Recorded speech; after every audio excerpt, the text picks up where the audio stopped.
দ্বিতীয় বিশ্বযুদ্ধের মহানায়ক হিসেবে যাকে পুরো পশ্চিমা বিশ্ব চেনে, সেই সাবেক ব্রিটিশ প্রধানমন্ত্রী উইনস্টন চার্চিলকে কেন ভারতীয় উপমহাদেশের মানুষ আজও ঘৃণা করে? চার্চিল ভারতীয়দের, বিশেষ করে হিন্দুদের চরম অপছন্দ করতেন। তার বর্ণবাদী মানসিকতা এতটাই উগ্র ছিল যে ব্রিটিশ মন্ত্রী লিও অ্যামেরির সাথে এক কথোপকথনে তিনি পরিষ্কার বলেছিলেন, আমি ভারতীয়দের ঘৃণা করি, এরা পশুর মতো, আর এদের ধর্মটাও জঙ্গলিদের মতো।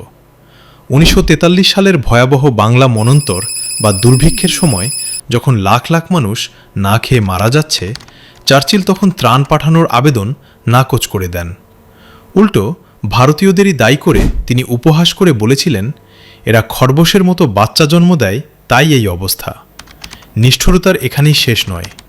দুর্ভিক্ষের ভয়াবহতা জানিয়ে ব্রিটিশ কর্মকর্তারা যখন তাকে চিঠি লেখেন, চার্চিল তখন চরম বিরক্তি নিয়ে একটি টেলিগ্রামের উত্তরে লিখেছিলেন, দুর্ভিক্ষ যদি এতই খারাপ হয় তাহলে গান্ধী এখনও মরেনি কেন? পশ্চিমাদের কাছে তিনি হিরো হতে পারেন, কিন্তু আমাদের ইতিহাসের পাতায় চার্চিল এক নিষ্ঠুর খলনায়ক।